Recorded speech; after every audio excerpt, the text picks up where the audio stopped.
Buenas tardes a todos y a todas y muchísimas gracias por acompañarnos a este webinar. Yo me vaya a disculpar si soy un poco zopenco en esto de las terminologías, pero nos estamos incorporando un poco todos a esta nueva manera de hacer cosas. Y bueno, mi nombre es Ignacio Grau, yo soy jefe de la unidad de emprendedores de ProDetour.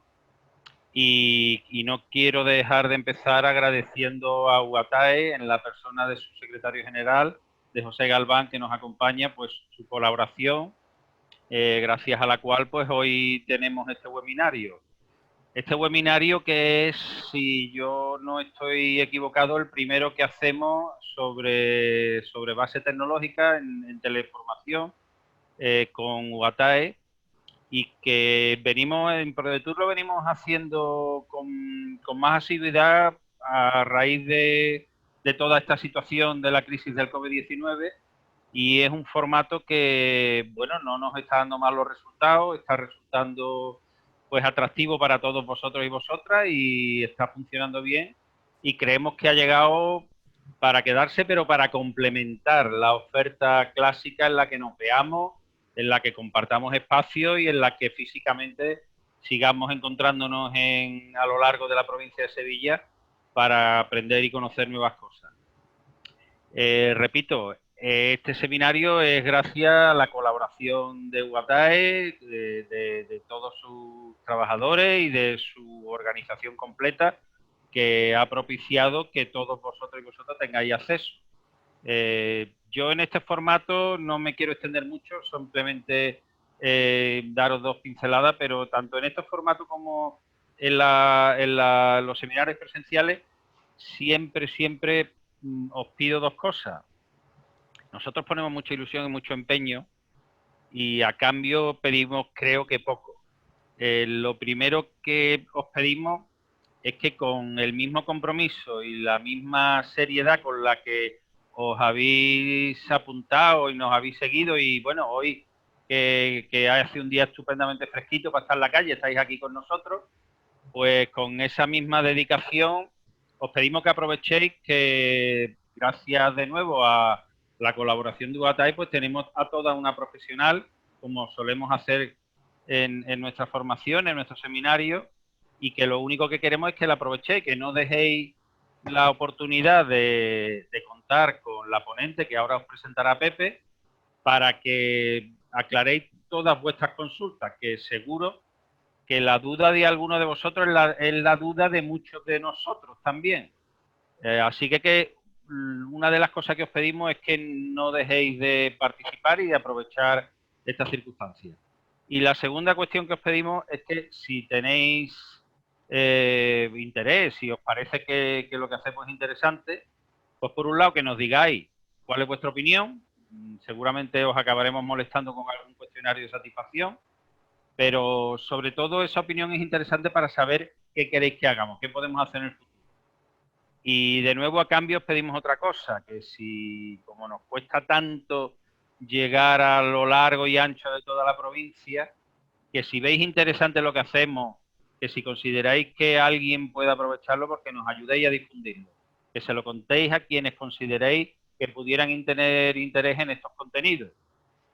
Hoy tenemos un seminario, yo creo que además muy oportunamente elegido por parte de UATAE, por el contenido con lo que estamos hablando, ¿no? Un seminario sobre la seguridad en el teletrabajo, la protección de datos en la era digital, cómo trabajar bien y mejor con estas nuevas tecnologías.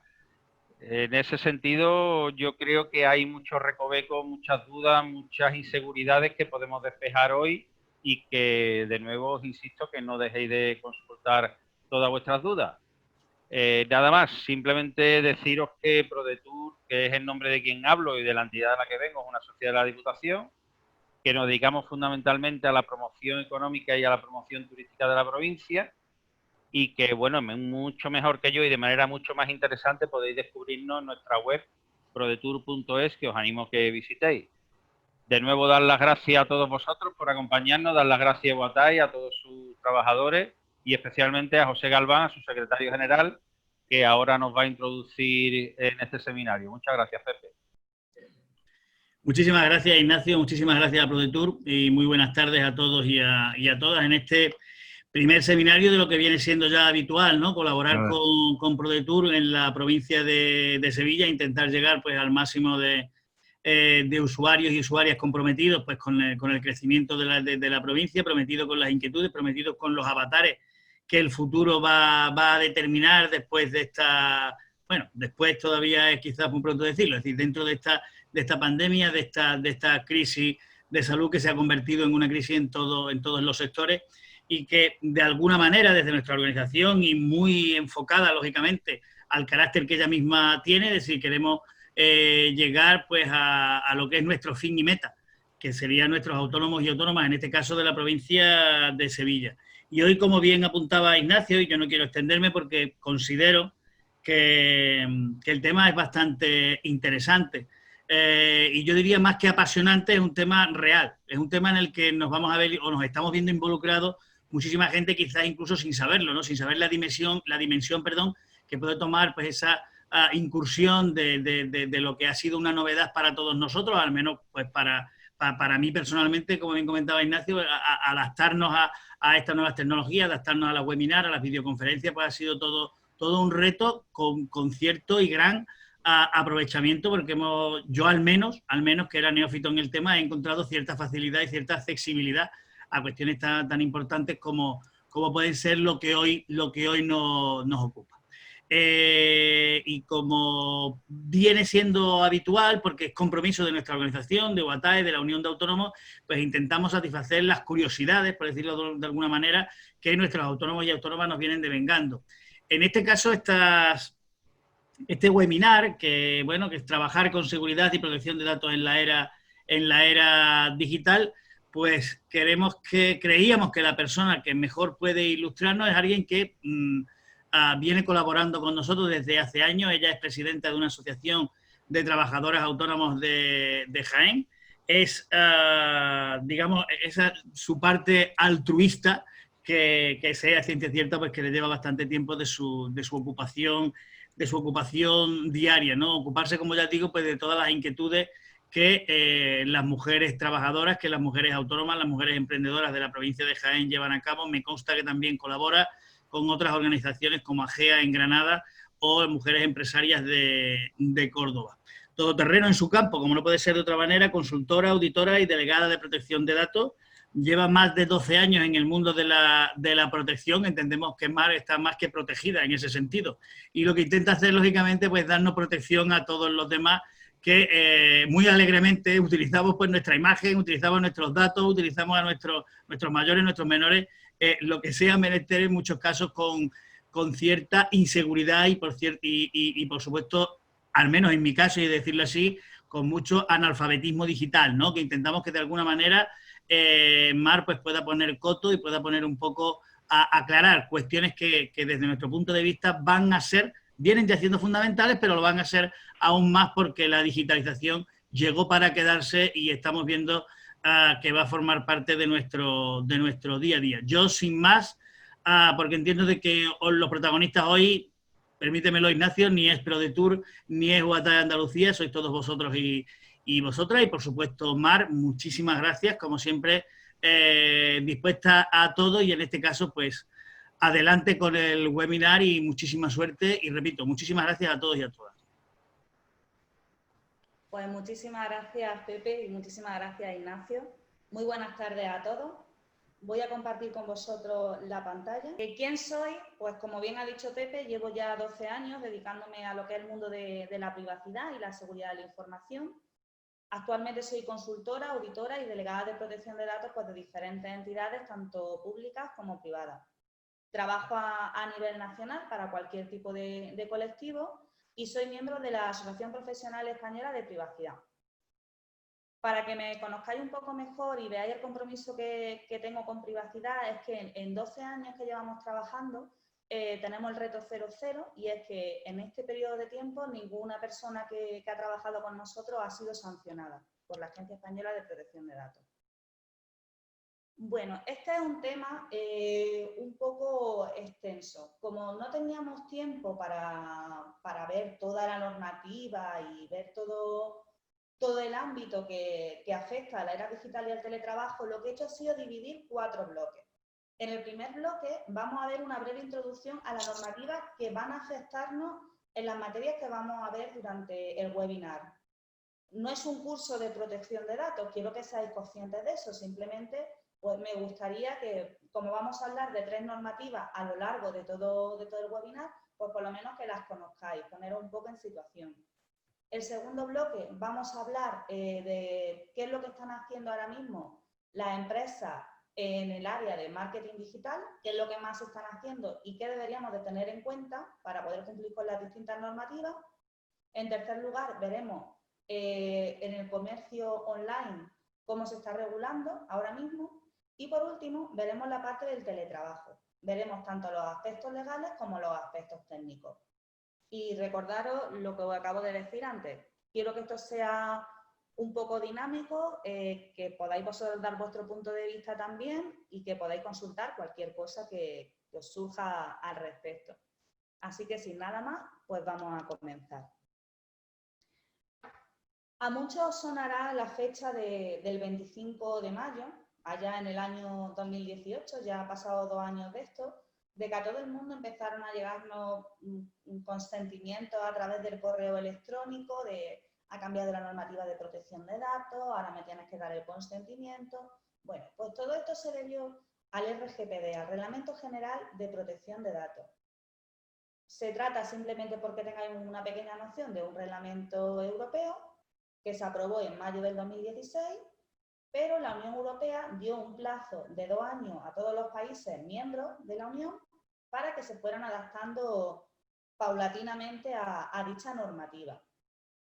Por lo tanto, entró en aplicación ya directa en mayo del 2018. Es decir, durante esos 2 años las empresas tendrían que ir adaptándose a lo que nos decía el reglamento. Como bien sabéis, y creo que mi público sois todos empresarios, pues la mayor parte de las empresas de España pues no hicieron esto. Es más, hubo incluso un poco de descontrol y desinformación porque muchos empresarios pensaban que el 25 de mayo del 2018 era cuando empezaban a contar los 2 años para poder adaptarse. Y nada más lejos de la realidad. Ya iba la gente fuera de plazo. Ha costado bastante e incluso, como digo, yo trabajo a nivel nacional y hay muchísimos sitios en España donde las empresas ni siquiera han empezado todavía a adaptarse. ¿Qué más tenemos? ¿Qué otra normativa tenemos actualmente? Tenemos la Ley Orgánica de Protección de Datos y Garantías de los Derechos Digitales. Esta ley orgánica se aprobó en diciembre del 2018.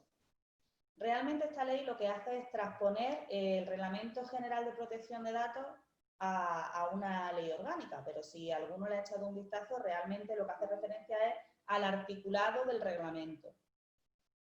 Hay algunas cosas donde la Unión Europea nos dejó a los países miembros que tomaran decisiones, como por ejemplo a la edad del consentimiento de un menor, que se abrió en horquilla entre los 13 y los 16 años, y en España, por ejemplo, pues se decidió que fueran los 14. Pero generalmente lo que hace es transponer normativas, ¿vale?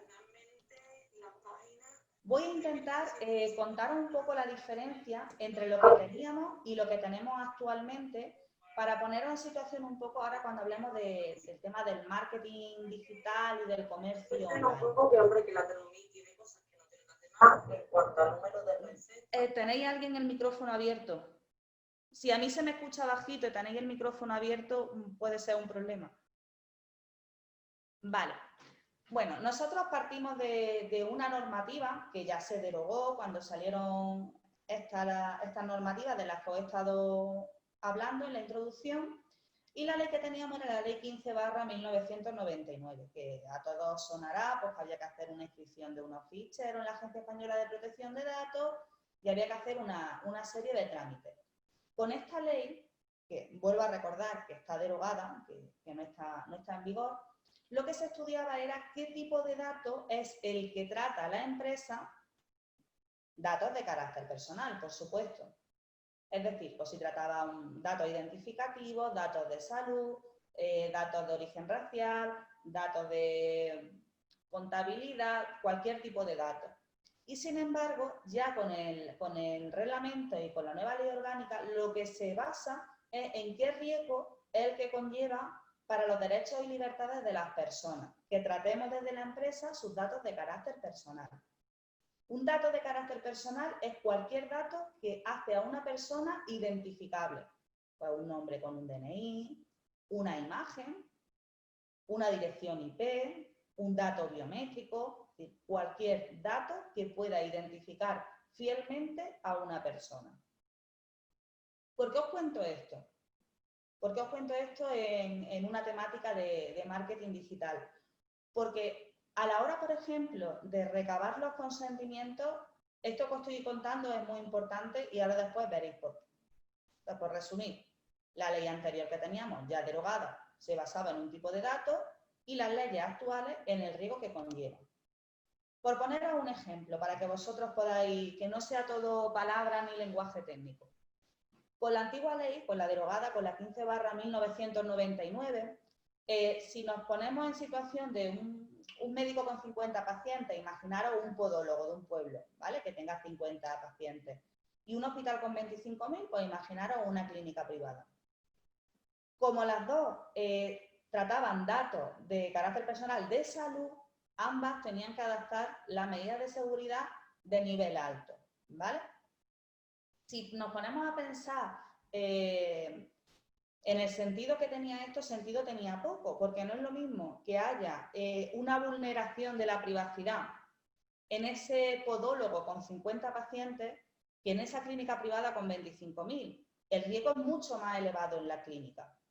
Entonces, no tenía ningún sentido lo que estaba pasando. Y luego también, a la hora de implantar lo que era la LOPD dentro de la empresa, pues el nivel económico que puede tener ese podólogo de 50 pacientes, y ya no solamente el nivel económico, sino también las medidas técnicas que puede aplicar dentro de su negocio, pues no son las mismas que las que puede tener la clínica, que tendrá muchísimos más recursos, tanto de personal como económicos, como recursos técnicos, para poder evitar que haya cualquier tipo de dato con respecto a esos datos. Por dar un paso más allá, y ya terminamos con esta pequeña introducción, y más ahora con la nueva normativa, con el Reglamento General de Protección de Datos, lo que se hace es un enfoque del riesgo, es decir, ¿qué riesgo tiene ese tratamiento de datos? ¿Qué es lo que haríamos ahora? Pues tenemos al podólogo y tenemos a la clínica privada. A ambas las sometemos a un análisis de riesgo, es decir, vamos a ver el riesgo que conlleva que yo desde mi negocio trate esos datos de salud o esos datos personales que también voy a tratar junto con los de salud. En el caso del podólogo, pues haría un análisis simplificado, un análisis más simple. En base a ese análisis, pues, se establecen unas medidas de seguridad con el resultado que nos haya dado y todo se plasma en un plan de seguridad. Sin embargo, en la clínica privada pues, se haría un análisis ya con una metodología normalizada, más compleja, se registran las actividades, se evalúa el impacto, se establecen medidas de seguridad y se nombra un delegado de protección de datos. Os nombro todo esto para que veáis que la cosa ha cambiado mucho, ¿vale? Que en función del riesgo pues, va variando muchísimo lo que se le hace en materia de protección de datos a una empresa o a otra. Tenemos que olvidarnos ya de esa LOPD 1599, que todos éramos iguales, incluso a nivel de sanciones, es decir, yo aplico mis estándares de protección de datos, los tengo que aplicar igual en una empresa más grande que en una más pequeña y además las sanciones fueran las mismas para todos. Olvidaros de eso, ¿vale? Y veréis ahora cómo conforme vamos avanzando un poco, veréis que esto ha sido útil. Aunque no nos hayamos metido mucho en materia, por lo menos que os suene. Vale. ¿Tenéis alguna consulta de esta parte? Abro chat por si tenéis alguna consulta. No por el momento. Vale, perfecto. Muy bien. Vale. Otra ley que nos va a afectar en la temática que vamos a hablar es la Ley de los Servicios de la Sociedad de la Información y el Comercio Electrónico.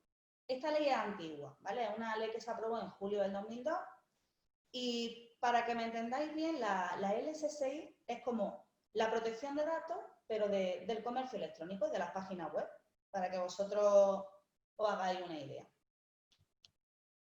Vale.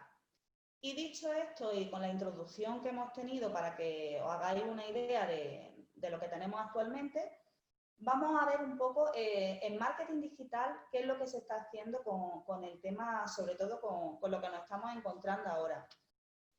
Estamos en una situación muy complicada, muchísimas empresas pues, han tenido que cerrar durante estos 3 meses, los que no han cerrado y han seguido teletrabajando, pues los clientes o bien no han entrado o bien han entrado a cuentagotas, muy poquito a poco, y entonces las empresas pues, han tenido que pensar a nivel de marketing digital qué herramientas podían usar para poder llegar a más clientes, para ser más visibles ante el tejido empresarial. Lo que más se ha hecho y lo que más se está haciendo son las campañas de email marketing. No sé si os suena, pero el email marketing lo que se hace son un mailing masivo, es decir, un mail con carácter comercial que se va a mandar a múltiples destinatarios. Cosas a tener en cuenta con la campaña de email marketing. Es una herramienta bastante útil desde mi punto de vista, pero tenemos que tener en cuenta que no podemos mandar lo que queramos. No se puede mandar lo que queramos. Hay que tener en cuenta una cosa que es el consentimiento. Y os voy a hablar de varios casos. Imaginaros, voy a poner de ejemplo una asesoría. No sé si hay algún asesor en la sala. Imaginaros una asesoría porque tiene a sus clientes y lo que hace es, pues, les lleva el asesoramiento fiscal, laboral y contable, pero no hace absolutamente nada. Vale. Este cliente, o sea, esta asesoría ya tiene una relación contractual con sus clientes, por lo que para mandarle un correo electrónico con información sobre el servicio que la asesoría está prestando, recordar que era fiscal, laboral o contable, no necesitaría el consentimiento, porque tiene una relación contractual basada en esa temática. Pero ahora imaginaros que la asesoría empieza a vender seguros y quiere informar a sus clientes de ese nuevo servicio que no está relacionado con el servicio que ya tiene contratada el cliente con la asesoría. En ese caso sí habría que mirar bien si se puede o no se puede, ¿vale? Porque el servicio es diferente, no tiene nada que ver. Y más si luego los datos de los seguros se van a ceder a alguna empresa externa con la que el asesor pueda colaborar. Resumiendo, si voy a hacer una campaña de email marketing a un cliente mío, que ya actualmente lo tengo dentro de mi cartera de negocio, y lo que le voy a ofrecer está relacionado con el producto o servicio que ya le estoy ofreciendo, no necesitaría el consentimiento, puesto que hay una relación contractual. ¿Por qué os digo esto? Porque hubo un caso muy curioso, el famoso 25 de mayo del 2018, y fue el caso de Telepizza, y como Telepizza otras muchas empresas, que lo que hizo fue mandar a todos los clientes el consentimiento para recibir información comercial. Y ese consentimiento ya lo tenían de antes. ¿Qué pasó con esto? Pues que al volver a solicitar el consentimiento, hubo mucha gente pues, que no abrió los correos o que no prestó de nuevo el consentimiento y perdieron muchísimos usuarios para poder mandarles publicidad. La gente con la nueva normativa pues se piensan que para todo hay que pedir el consentimiento y no es así. Y en el tema del email marketing, en el caso que estamos hablando, no sería necesario. Ahora bien, ¿qué pasaría si yo lo que quiero es mandar email marketing, que suele ser lo más normal, a personas que no son clientes míos actualmente? Ahí sí necesito el consentimiento. Prácticamente en el 99% de las veces. Entonces, un caso que se nos plantea mucho, bueno, pero si yo estoy en una feria de empresas y recojo tarjetas de visita, ¿puedo mandar esa publicidad o necesito el consentimiento? En el caso de las tarjetas de visita, se puede mandar la información comercial, siempre y cuando dejemos claro en el mensaje que se trata de información comercial y siempre dejando también en el pie del correo electrónico la opción de no recibir más correo electrónico si nuestro destinatario no quiere recibirlo, ¿vale? En el caso de que el destinatario sí quiera recibirlo, no estaría de más pedir el consentimiento en ese caso para poder tenerlo. Eso con el caso de que hayamos recogido tarjetas en una feria, pero si nosotros lo que queremos es dirigirnos a un público general que hemos sacado de internet o de bases accesibles al público o de cualquier tipo de sitio, los correos electrónicos, hay que recoger el consentimiento, ¿vale? Ese consentimiento hay que recogerlo. Importante con respecto al consentimiento. Antes, con la antigua normativa, nos valía el consentimiento tácito. Es decir, si tú no me dices que no, yo entiendo que sí y te voy a estar mandando publicidad hasta que tú me digas que no. En este caso ya no, ¿vale? Desde que entró el Reglamento General de Protección de Datos, el consentimiento hay que recogerlo en condiciones. ¿Qué en condiciones? ¿A qué me refiero? Tiene que ser expreso. Es decir, tenemos que decir de forma expresa para qué quiero recoger tus datos y qué publicidad es la que te voy a mandar. Tiene que ser una clara acción afirmativa. Esto es muy importante por lo que estaba contando del anterior consentimiento tácito. Ya no vale, si no me dices que no, yo te voy a mandar la publicidad. No, es que en este caso no es que tú me digas que no, es que tú me tienes que decir que sí. Si tú no me dices que sí, de forma expresa y clara, yo no te puedo mandar publicidad. Tiene que ser específico. Específico, ¿por qué hago hincapié en esto? Imaginaros que vamos a poner un stand en un supermercado. Un stand que vamos a sortear entre toda la gente que se inscriba, que vaya dándonos sus datos, pues vamos a sortear un spa de un fin de semana. Vale. El objetivo para la empresa real no es sortear ese spa, es recopilar la mayor cantidad de datos posibles para luego hacer publicidad. ¿Me seguís? Es que como no os veo las caras, pues no sé si... Te seguimos. Vale. Entonces, en ese caso, yo voy a recoger datos y las personas que van pasando por el stand, pues o bien en un formato digital o en un formulario en papel, me van poniendo sus datos y tienen que consentirme el tratamiento de los mismos. Vale.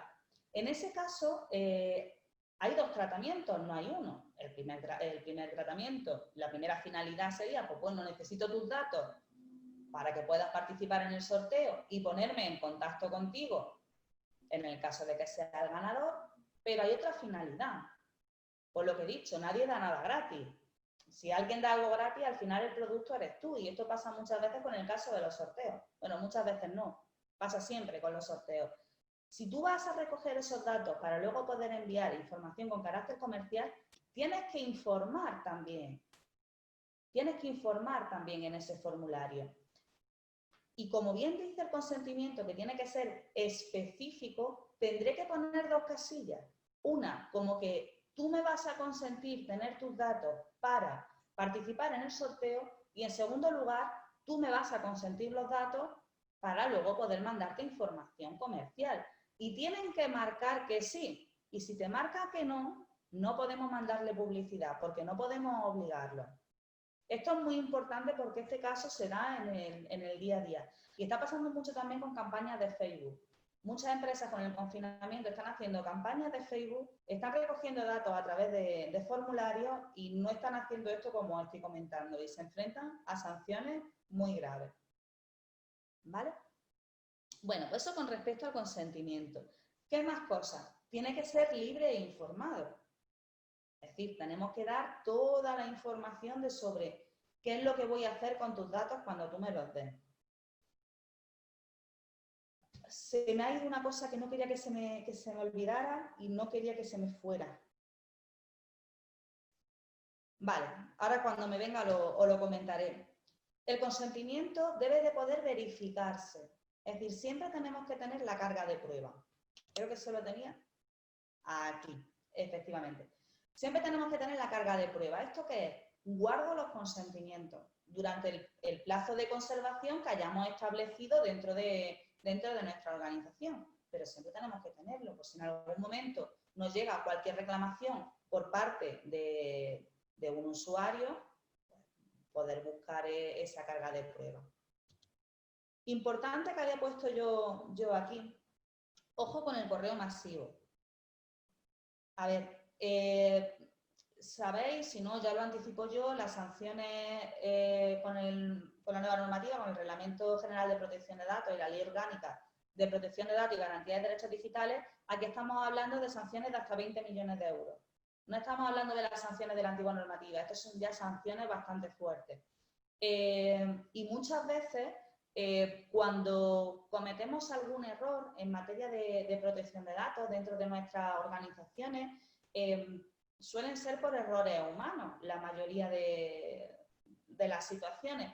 Y una situación que se da mucho es cuando yo voy a mandar información a varios destinatarios y no los pongo en copia oculta. Mucho cuidado con eso. Para evitarlo hay herramientas de email marketing, muchas son gratuitas, que lo que hacen es evitar este tipo de cosas y además os prestan muchas funcionalidades, como por ejemplo, pues ver quién ha abierto el correo electrónico, qué correo electrónico no existe, quién no lo ha abierto, es decir, os suele dar también una serie de información. Yo por nombraros varias, la más famosa es MailChimp, ¿vale? Que es una herramienta de email marketing que hasta un cierto número de usuarios gratuito. Y luego, a mí me gusta personalmente cuando a mí me dicen, oye, Mar, ¿tú cuál es la herramienta de email marketing que usaría? A mí me gusta mucho Akumba Mail, pero porque es una herramienta española, fue de las primeras herramientas de email marketing que se adaptó al Reglamento General de Protección de Datos y está aquí en España. Pero bueno, hay muchísimas. Si vosotros metéis en Google herramientas de email marketing, os saldrán muchísimas y ya cada uno pues elige la que mejor le pueda funcionar. Ya me he acordado lo que iba a contar del consentimiento. Vale, cuando nosotros vamos a recopilar datos, ¿vale? Y me vuelvo a ir a ese formulario del centro comercial, del sorteo del spam, pero con la finalidad oculta de enviar la publicidad, mucho cuidado con los datos que se recogen. Mucho cuidado, porque muchas veces recogemos datos de más. Si yo, por ejemplo, necesito verificar la edad de la persona que está accediendo al sorteo, porque tienen que ser mayores de edad, pues puedo recoger la edad y no recoger la fecha de nacimiento. La fecha de nacimiento es mucho más invasiva que la edad de la persona. O a lo mejor no necesito saber cuál es el sexo de esa persona, sea un hombre o una mujer, para poder participar en el sorteo. Es decir, intentar siempre coger datos pertinentes y no excesivos. Y solamente los que necesite realmente para la finalidad para la que estoy recogiendo los datos. Bueno, antes de seguir, que me voy a ir con comercio online, ¿tenéis alguna duda? Sí, Mar, hay una duda en el chat que Jesús pregunta cómo se llama la aplicación que has mencionado. ¿La de email marketing? Sí. Vale, espera un momentito y se llama Akumba Mail. Voy a intentar entrar al chat, que es que como me va el ordenador, me voy como quiere, a ver si consigo entrar, yo lo escribo y si no, me lo apunto y ahora después... Vale. Mario, sí que tenía una duda sobre los que has comentado de consentimiento expreso. Cuando una persona le da a una empresa el consentimiento expreso, ¿es de por vida o tiene una caducidad? Espera un momentito. Sí, sí. La española es Akumba Mail y luego está MailChimp también, ¿vale? Con respecto al consentimiento expreso, el consentimiento tiene que ser igual de fácil darlo como quitarlo. Ajá. Es decir, yo te puedo prestar el consentimiento hoy, pero puedo ejercitar mis derechos sobre los datos que te he dado y cancelarlo en cualquier momento.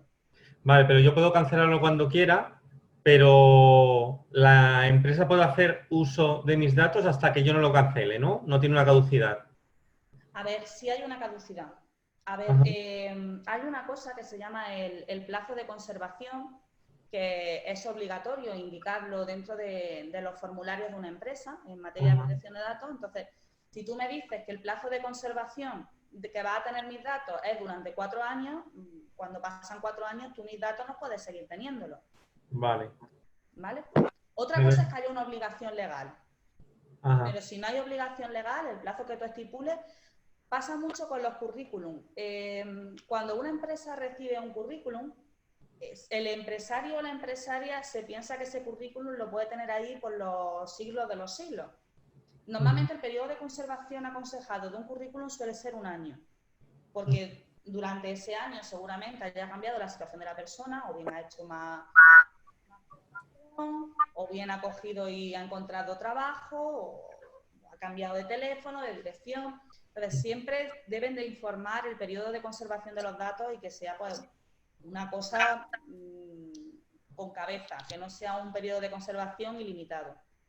Ajá. Pero sí, puedes solicitar, ejercitar tus derechos en cualquier momento. También los puedes limitar, Martín. Ajá. A lo Entonces, mejor tú has dado a una empresa el consentimiento para que te mande información sobre telefonía, por ejemplo, ujú. y te está mandando, y sobre seguros, y ahora tú dices, pues ya no me interesa que me mandes sobre seguros, quiero que me mandes sobre telefonía. Pues Ajá. puedes limitar, ejercitar tu derecho de limitación de los datos e informar que se limite el tratamiento de tus datos solamente para información sobre telefonía. Ajá. Vale, vale, perfecto. Gracias. Nada. Vale, si no tenéis ninguna duda más, voy a mirar el chat. No, No hay nada más, ¿verdad, Martín? en principio no hay ninguna duda más en el chat. Vale, perfecto. El consentimiento es que es un mundo, porque a mí me da mucha rabia cuando te están recogiendo consentimientos para absolutamente todo, y el consentimiento tiene diferentes excepciones. Por ejemplo, el caso que os he dicho, pues si hay una relación contractual con el tercero, pues no sería necesario ese consentimiento. Vale, ha entrado una consulta. Sí, ha entrado Cuando una alguien te consulta. facilita su mail a través de WhatsApp, por ejemplo, porque te ha llamado por teléfono, ¿se considera consentimiento que a posteriori poder enviarle publicidad? Si la conversación ha sido grabada, José Antonio, o es una conversación normal. Vale. Se debería de recoger de forma escrita, porque como os he comentado antes, no queda reflejada. Vale, el consentimiento hay que tener siempre la carga de prueba, debe de poder verificarse. Entonces, si alguien te coge el consentimiento por teléfono, pero no te está... queda reflejada en WhatsApp. Vale, sí sería válido entonces. Sí sería válido. Siempre que quede reflejada, sin problema. Siempre y cuando ese consentimiento cumpla con todo lo que hemos estado diciendo antes, que ofrezca las garantías suficientes. Pero sí, no suele haber problema, y además ahora mismo con el tema del COVID muchas empresas están recogiendo consentimientos por WhatsApp. Tenéis la herramienta de WhatsApp Business, que es una herramienta más profesional. WhatsApp, a pesar de lo que se diga, pues es bastante seguro, tiene los mensajes cifrados de extremo a extremo, pero yo os digo que se puede hacer, pero realmente no sé si sería la herramienta más adecuada para eso. A ver, me llama, le pido que me pase su correo por WhatsApp. Caso WhatsApp empresa, el mero hecho de contactar al cliente, puede tener la iniciativa correcta. Vale.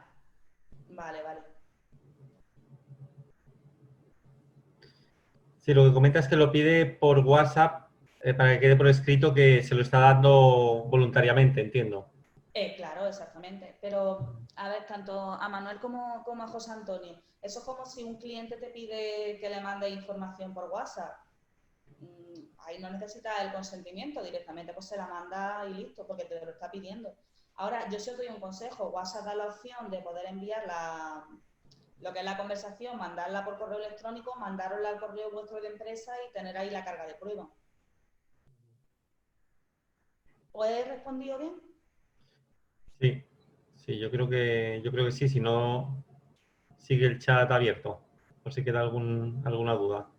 Vale, voy a intentar dejármelo abierto aquí en un lateral y a ver si así puedo... Y si no, yo estoy pendiente, Mar, yo te aviso si Vale. no, si se queda algo ahí. Vale, sí, tengo que quitarlo porque si no, no me va a mí la pantalla.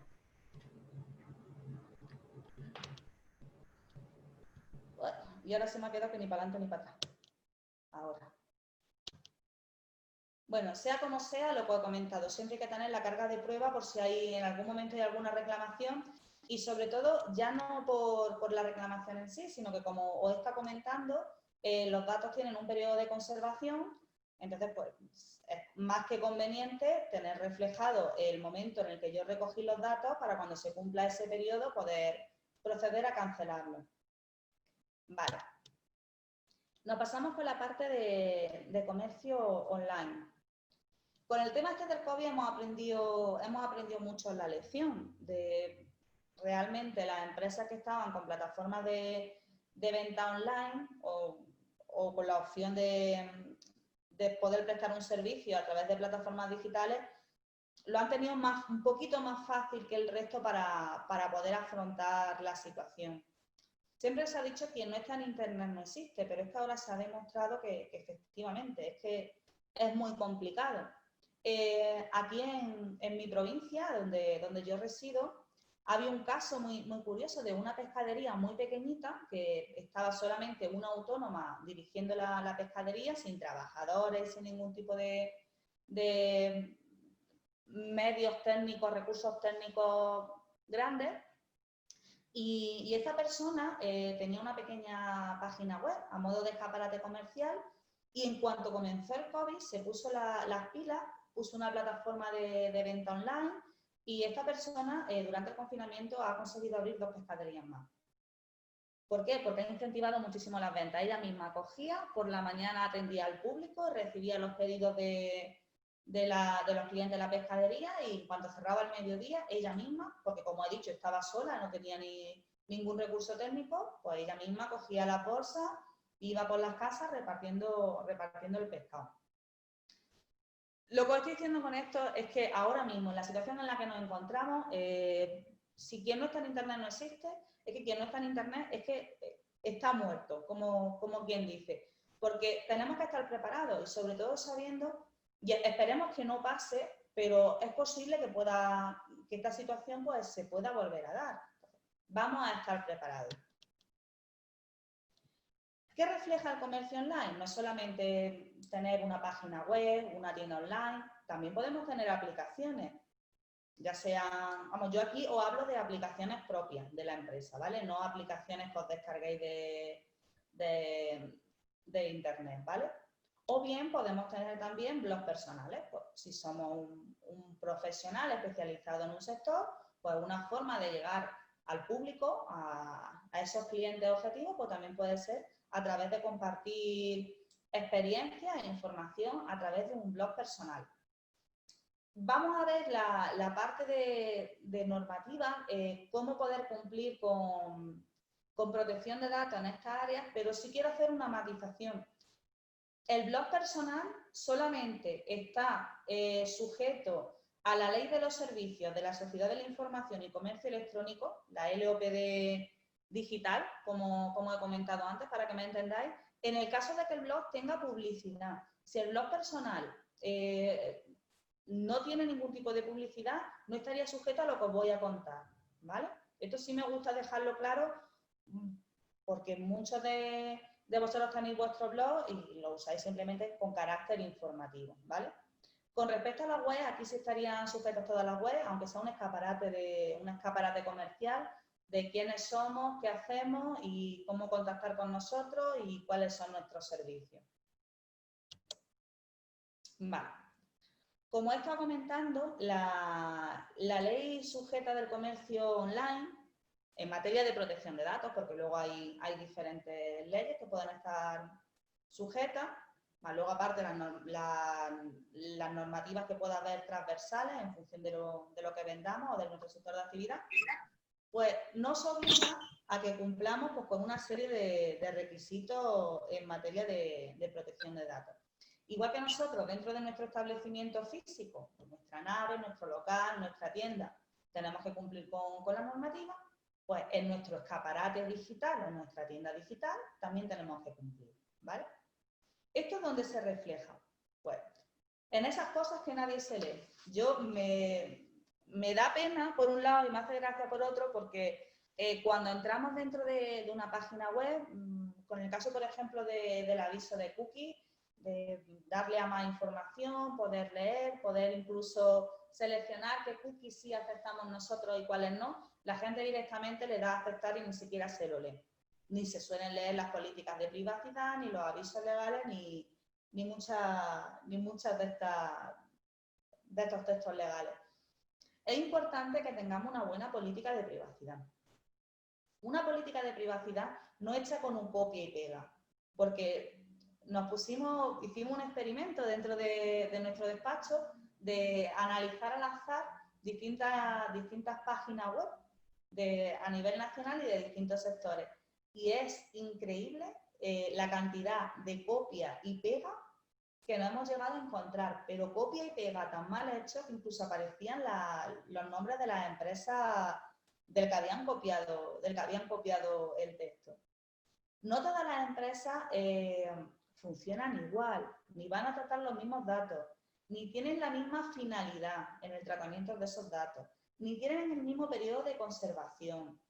Algunas tienen transferencias internacionales de datos, porque sacan datos de la Unión Europea a terceros países, etcétera, etcétera. Es decir, no todas las empresas son iguales, pues no podemos copiar una política de privacidad de otra empresa. Os voy a poner un caso. Imaginar una floristería pequeñita que hay un autónomo. Una floristería que no tiene ni página web, ni tienda online, ni tiene absolutamente nada. Allí llega, por no tiene ni ordenador.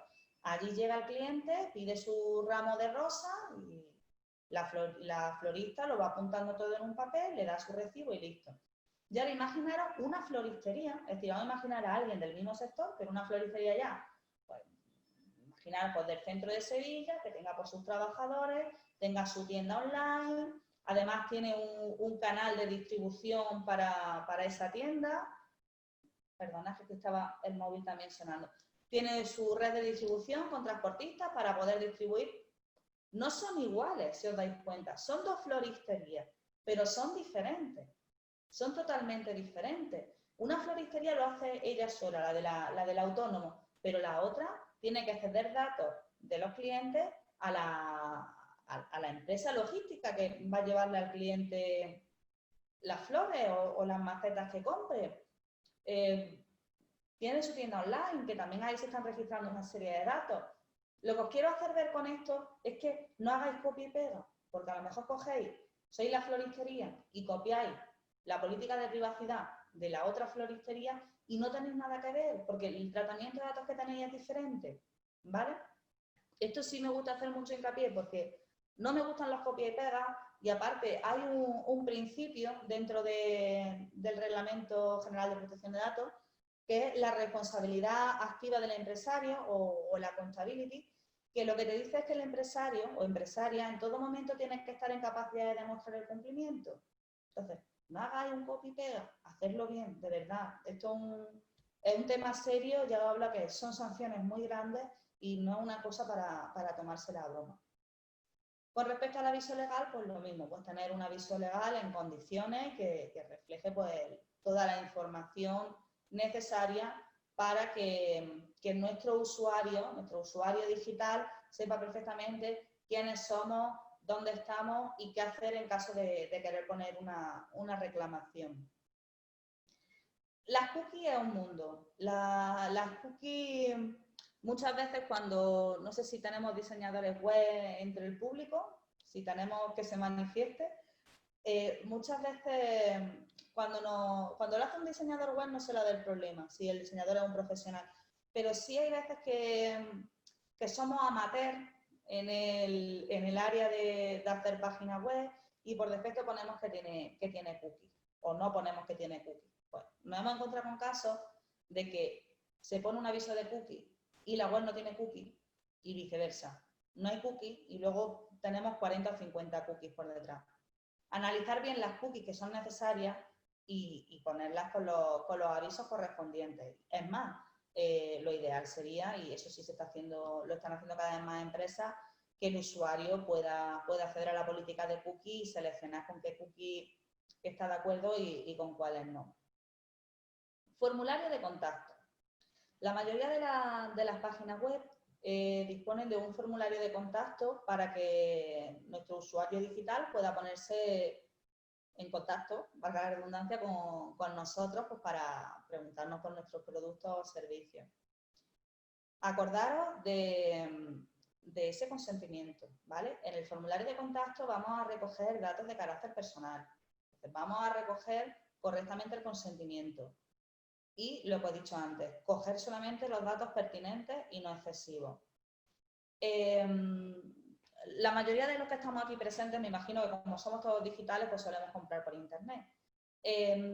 A mí personalmente se me ha dado el caso de meterme en una tienda online para mirar los productos que había, y antes de hacer la compra me piden un registro y me están pidiendo ya hasta el número de cuenta. Eso no tiene sentido, no tiene ningún tipo de sentido. Además, en páginas así, donde te están pidiendo una serie de datos que realmente si haces la compra, tampoco, igual puedo comprar por PayPal o puedo comprar de alguna otra forma, no recojáis datos que realmente no necesitéis. Si yo necesito para que te registres en mi página solamente un correo electrónico, registro sobre el correo electrónico. Y ahora ya si tú me compras, pues ya ahí sí necesitaré saber tu nombre, necesitaré saber una dirección para mandarte el producto, un teléfono para ponerme en contacto contigo y el número de cuenta si fuera necesario, o el número de tarjeta de crédito. Pero no recojáis nunca por anticipado datos, ¿vale? Los datos recogerlos siempre que sea posible, porque luego cada uno conoce su negocio y sabe lo que se puede y lo que no se puede hacer, pero siempre que sea posible, no recojáis datos antes de tiempo. Es un consejo, porque además eso produce un efecto rebote. Igual que la velocidad de carga de una página web puede provocar que una persona rebote de una página a otra porque se cansa de esperar, pues exactamente lo mismo cuando recogemos datos. Y además siempre recogemos los datos que sean pertinentes y no excesivos. Y por último, las condiciones generales de compra. A ver, esto parece que es básico, pero no lo es. Si yo voy a vender a través de la página web, necesito decirle al usuario cuáles van a ser esas condiciones generales de compra. Si puede haber devoluciones, cuánto van a costar los gastos de envío, etcétera, etcétera. Si no le damos esa información al cliente, podemos causar el mismo efecto que os he dicho antes, al final un efecto rebote, porque no estoy siendo claro. Os vuelvo a poner, yo os doy mi experiencia de casos que a mí se me dan. Hace 2 semanas iba a comprar una vajilla para un regalo de un bautizo y al final no pude comprarla en la página web donde yo quería y me tuve que ir a otra porque en las condiciones generales de compra no me decían ni cuáles eran los gastos de envío ni cuánto era el plazo de tiempo que tardaban en enviármelo. Por lo cual, a mí eso no me generó ningún tipo de confianza, ni sabía lo que me iba a costar, ni si me iba a llegar antes del bautizo o no me iba a llegar a tiempo. Me fui a otra página web que sí me ofrecía las condiciones generales de compra adecuadas, con toda la información necesaria para yo poder hacer la compra y recibir el producto. Cuidado con los copias y pegan, que muchas veces copiamos y pegamos de sitios que no son los correctos. Que si yo cojo y copio unas condiciones generales de compra de una página sin saber si están correctos, también estoy metiendo la pata, ¿vale? No copiéis y peguéis, de verdad. Intentad asesoraros por profesionales, no copiéis. Vale. Otra cosa importante. El responsable de la página web no es el diseñador gráfico. ¿Y por qué os digo esto? Porque muchas veces el empresario se piensa que es obligación del diseñador gráfico meter todo el contenido del SSI. Lo que he comentado antes, aviso legal, política de privacidad, etcétera, etcétera. El responsable de la web eres tú, es el empresario, es el titular de esa página web, es la persona que aparece en el aviso legal. La persona física o la persona jurídica, si soy una empresa. Pero el responsable no es el diseñador gráfico. A ver, el diseñador podéis tener el mejor diseñador del mundo y es estupendo y os posiciona SEO la página y os lo hace todo fantástico y maravilloso. Pero el responsable de esos textos, de ese cumplimiento con la ley de los servicios de la sociedad de la información y el comercio electrónico, sois vosotros, no es el diseñador. Esto hago hincapié porque se nos da muchísimo el caso, que siempre al final la culpa la tiene el diseñador, de no, es que si mi página web no cumple, la culpa la tuvo el informático que me hizo la web, no, la culpa la tiene el empresario, que es el que tiene que preocuparse de esta información, principalmente porque la persona que te hace la web no sabe ni el periodo que tú vas a conservar los datos, ni sabe a lo mejor los datos del responsable, ni sabe las condiciones generales de compra en el caso de que sea una tienda online, ni sabe cuál es la legitimidad del tratamiento de esos datos, que es una de las cosas que también hay que indicar. Es decir, puede ser el mejor del mundo, pero hay una serie de información que quien la sabe es el responsable, y el responsable siempre es el empresario o la empresa, ¿vale? Por ir terminando con esta parte de comercio online y ya pasar al teletrabajo, informaros de una cosa muy importante. Si tenéis tienda online o la vais a poner próximamente, que sepáis que para tener pasarela de pago es obligatoria la LSSI y además que os la pide el banco, ¿vale? Entonces, si vais a implantar, si ya la tenéis, la tienda online, cumplir bien con la LSSI. Y si vais a hacer una tienda online, tener en cuenta la LSSI, porque si no, luego el banco nos va a dar la pasarela de pago, ¿vale? Importante con respecto a esto, se me ha ido. A ver si tengo ya aquí la chuleta y me acuerdo. Bueno, ahora cuando me venga, igual que antes me ha venido luego rápido, pues exactamente igual. Vale. Vale. Mucho cuidado con los encargados de tratamiento. ¿Esto qué es? Vosotros como empresarios sois los responsables del tratamiento, de los datos que recogéis, porque sois los que decidís sobre la finalidad, los vais a custodiar y vais a ser responsables de ello. ¿Qué son los encargados? Los encargados de tratamiento son aquellas personas físicas, jurídicas, autónomos o empresas, que nos prestan un servicio y para prestarnos ese servicio nosotros tenemos que cederle una serie de datos. A ver, que ha entrado una pregunta en el chat. En el mismo documento web puede estar la LSSI, las cookies y la política de privacidad, o sea, en la misma página. Lo ideal es que esté separado, Manuel. El aviso legal. A ver, las cookies tienen que aparecer siempre al principio. Tengo que dar la información porque hay una cosa, ya en teoría, si yo no acepto las cookies, la página me debería de echar. Y hay veces que no aceptamos las cookies, que le damos a rechazar y seguimos estando dentro de la página. Esa página no está cumpliendo con la LSSI, ¿vale? Primero tenemos que tener la cookie y luego deberíamos de tener un apartado de la política de privacidad, un apartado del aviso legal y luego dentro de nuestro formulario de contacto deberíamos de tener pues esa cláusula del consentimiento. Y luego si a una tienda online deberíamos de tener las condiciones generales de compra. Es decir, sí dentro de la misma página, pero separado por apartado, ¿vale? Lo ideal es ponerlo bien en el pie de página de la web o bien ponerlo en el inicio para que sea fácilmente accesible por parte del usuario. Porque lo que he comentado antes, los usuarios normalmente no se lo leen, pero si les da por leérselo, pues tiene que estar en un sitio que sea visible. De todos modos, si tenéis alguna página web que tengáis dudas de si cumple o no cumple, yo sin ningún tipo de compromiso y de forma totalmente gratuita os puedo elaborar el informe, ¿vale? Os miro y os digo, pues sí cumple o no cumple, ¿vale? Si tenéis alguna duda al respecto, ¿vale? Ahora después os dejo mi correo electrónico y mi teléfono y lo que, si queréis comprobarlo, os lo miro yo sin ningún tipo de problema. Vale. Los encargados de tratamiento. Como iba diciendo, son aquellas personas físicas o jurídicas que lo que hacen es que le damos una serie de datos para que nos presten un servicio. Un caso muy sencillo para que me entendáis, la asesoría. La asesoría pues, me presta un servicio, pero para prestarme el servicio yo tengo que cederle datos, pues, de mis trabajadores para que me los dé de alta en seguridad social, para que me haga las nóminas, de mis facturas, los datos de mis clientes para que me lleve la contabilidad, datos de proveedores, etcétera, etcétera. Para mí la asesoría sería un encargado de tratamiento, porque yo le cedo datos para que me preste un servicio.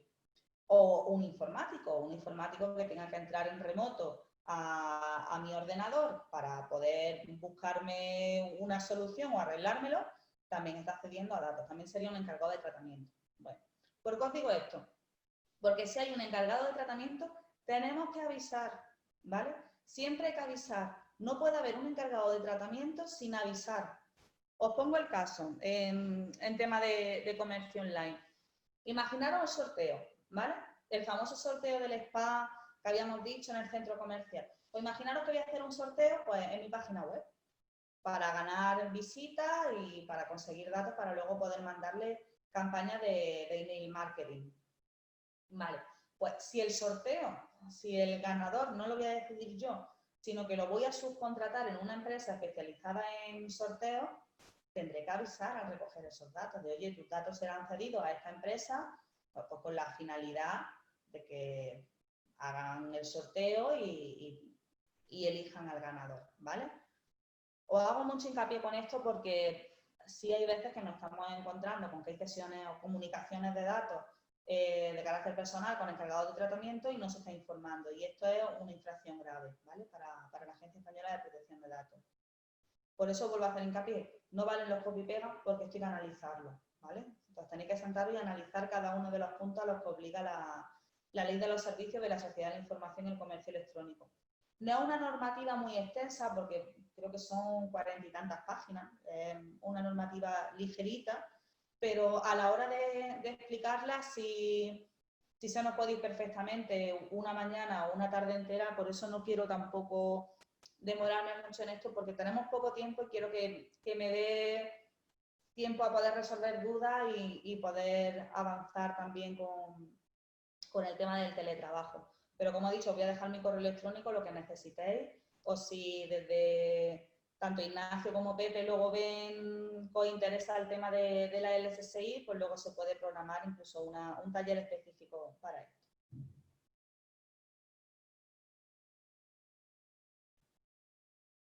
A ver, que se ha quedado el ordenador que ni para adelante ni para atrás.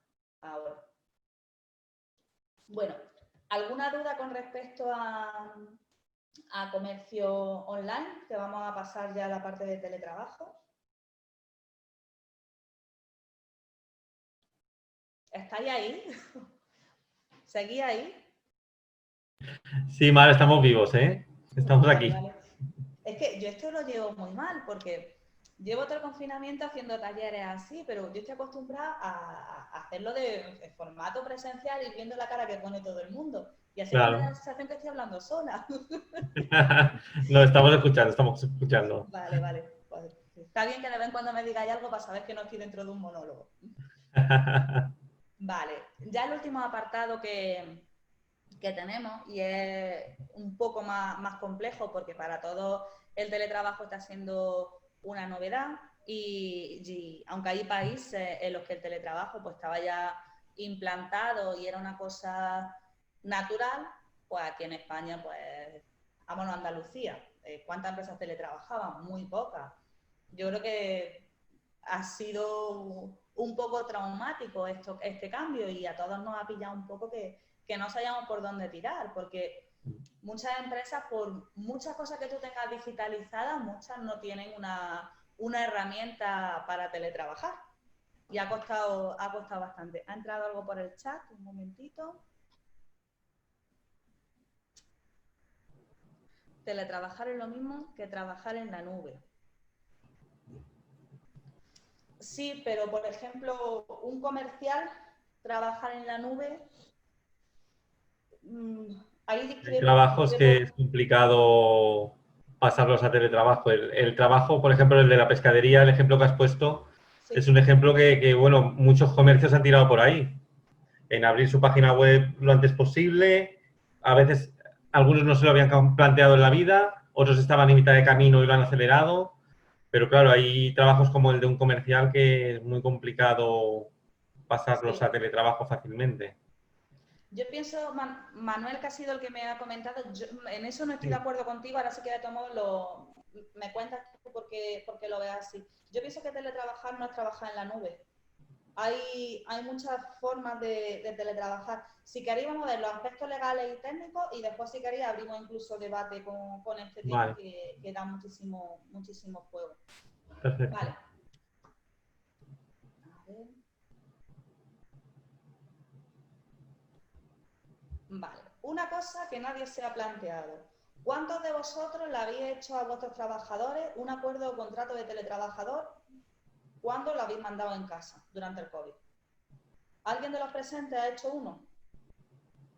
Venga, de uno. Somos asalariados, somos asalariados. ¿Sois todos asalariados? A ver, vamos a ver qué ha contestado alguien. Vale, muy bien. Tenemos aquí a una persona que ha hecho las cosas bien hechas. Vale. A ver, habría que haber hecho con todos un acuerdo o contrato de teletrabajo estableciendo unas condiciones, ¿vale? Porque no es lo mismo trabajar en el puesto de trabajo que trabajar en tu domicilio. Por ejemplo, si quiere pasar la página. Que se ha quedado... Es que cuando abro el chat se me queda pillado. Venga, está pensando. Vale. Ahí está. ¿Qué cosas deberían de regularse en ese acuerdo? Lo principal, lo primero sería pues, cuáles van a ser las condiciones mínimas, ¿vale? Es decir, cuáles van a ser las condiciones laborales que va a tener el trabajador. Lo segundo, los medios materiales. Y esta, desde mi punto de vista, hablando de protección de datos, es la más importante. Es decir, ¿quién va a aportar los materiales? ¿Quién va a aportar el ordenador? ¿La empresa? ¿O el trabajador va a usar su ordenador personal?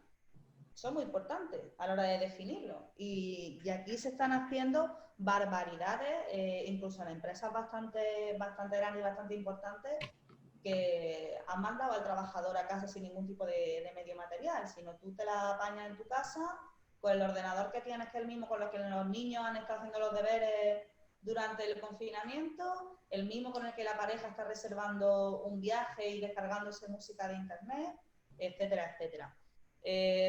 Yo creo que ha habido mucha falta de conciencia con respecto a este tema. Lo mismo con el teléfono móvil, pues... ¿Cómo me voy a poner en contacto yo contigo? ¿Por correo electrónico? ¿Me voy a poner en contacto por un teléfono móvil? ¿El teléfono vas a poner tú el tuyo? ¿Lo voy a poner yo? Con tablet o con cualquier tipo de recurso. Es muy importante tenerlo en cuenta. No obstante, sí sería bueno, si esto no lo habéis reflejado, porque os digo yo que la mayoría de las empresas no lo ha hecho, es que vayáis preparando un acuerdo de teletrabajo por si en algún momento decidís tomar esta opción, ya sea o bien por un rebrote o bien pues porque veáis que sea una buena opción para vuestro negocio, pues prepararlo y no está de más que lo tengáis previsto para un futuro. Otra cosa importante que tiene que tener este acuerdo o contrato, las medidas de seguridad que vamos a tomar con respecto al tratamiento de los datos, ¿vale? Lo ideal es si... Perdona. Que como estoy hablando sola, pues se me va secando la garganta. Lo ideal es las mismas medidas de seguridad que tenéis establecidas en vuestra empresa, aplicarlas luego en casa, ¿vale? Siempre y cuando sea posible, y si en el caso de que no fuera posible, pues hablar con el responsable de la empresa para intentar buscar una solución. Con respecto al control laboral y al registro horario, si se puede hacer, igual que estábamos haciéndolo en nuestra oficina, pues seguiremos haciéndolo igual.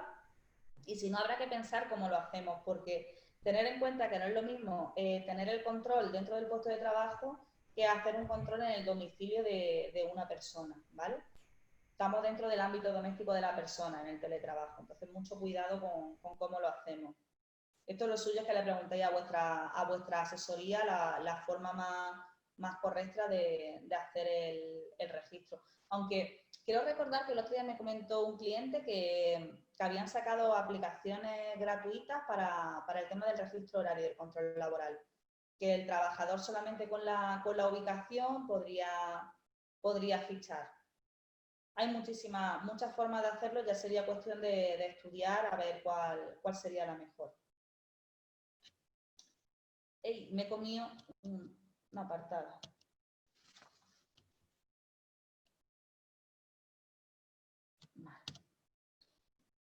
Vale, eso era con respecto a los aspectos legales. Ahora ya sí nos vamos a los aspectos técnicos y vamos a ir viendo casos que nos pueden ir pasando con el teletrabajo.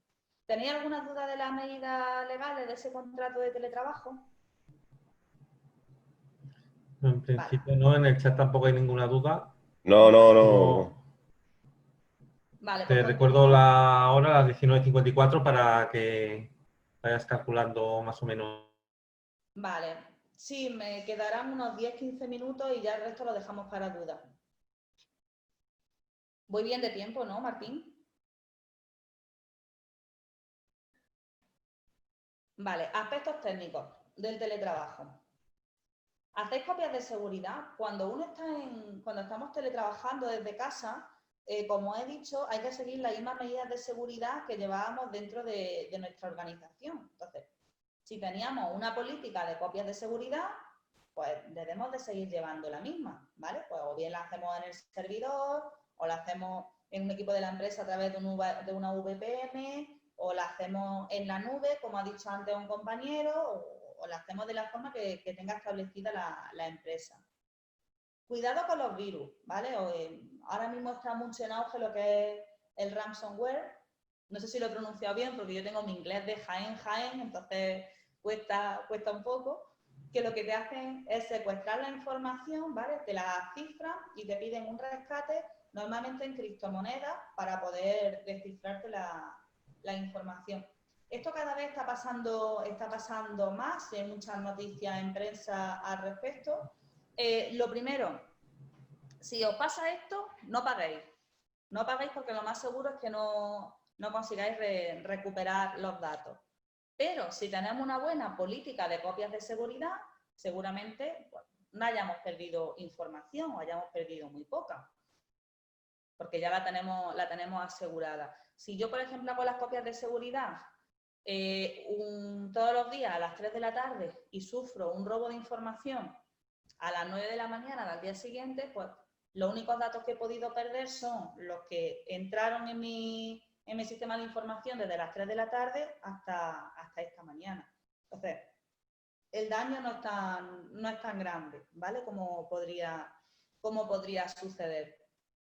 Con respecto al tema de los virus, si utilizamos un ordenador personal, llevamos todas las papeletas, va a ser mucho más sencillo que nos entre un virus que si lo hacemos desde un ordenador que esté supervisado por la empresa y que cumpla la garantía de seguridad que la empresa haya establecido.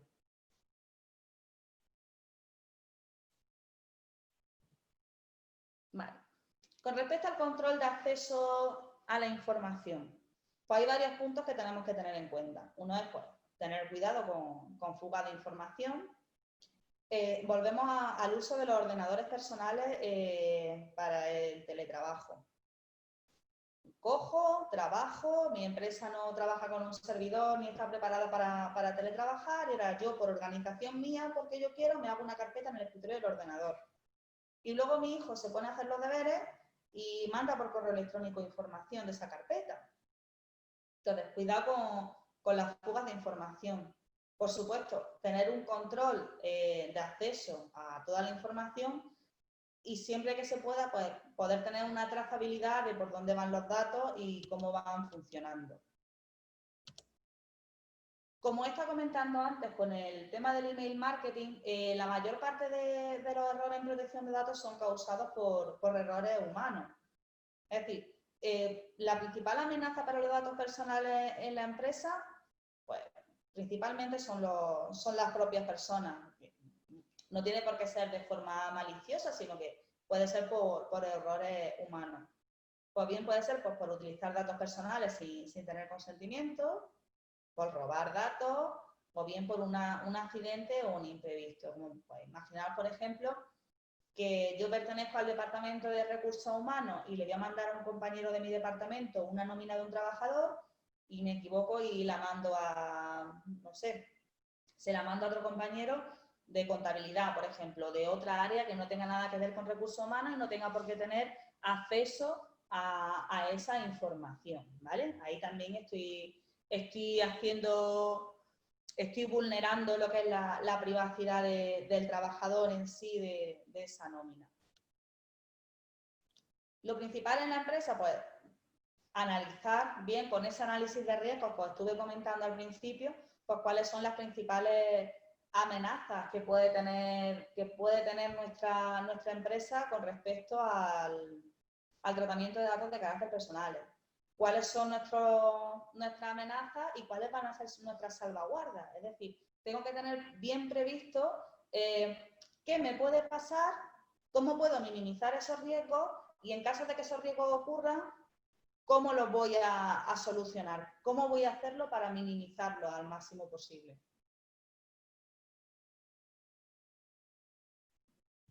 Importante, la formación y la concienciación.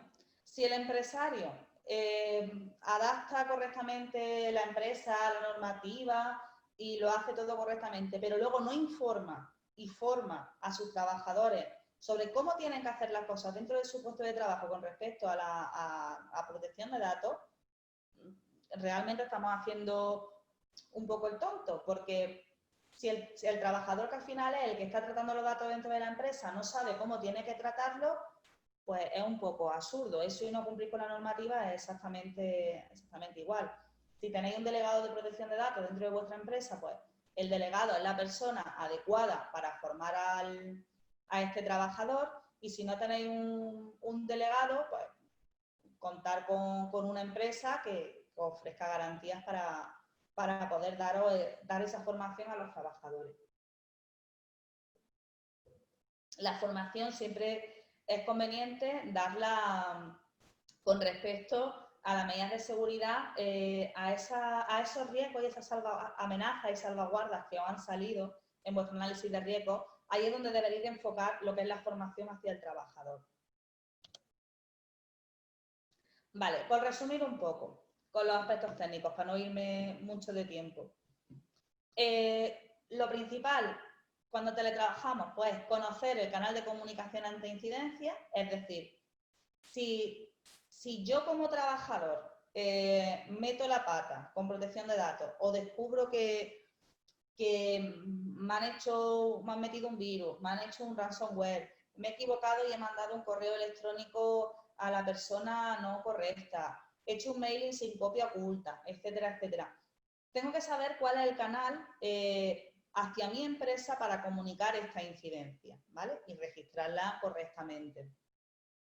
Si somos autónomos, si somos empresarios que trabajamos solos, pues tendremos que tener un protocolo hasta ante esta incidencia. Es decir, si me pasa esto en mi empresa, ¿cómo tengo que actuar? Un buen protocolo de seguridad ante incidencias nos puede salvar de muchos problemas. Mar, hay dudas en el chat, no sé si quieres resolverlas o... Sí, las estoy mirando, pero si no os importa, como prefiero terminar y dedicar el tiempo que me quede libre a contestaros. Vosotros ir poniendo ahí las dudas. Genial. Y yo prometo contestaros todas ahora. Vale. Pues un protocolo ante incidencia sería lo ideal. Establecer cuáles son las herramientas con mayor seguridad. Es decir, si tú en tu empresa no usarías una herramienta porque no te generan confianza, pues no las vayas a usar en casa, ¿vale? A ver, que no quería que se me fuera una cosa y me la he apuntado aquí.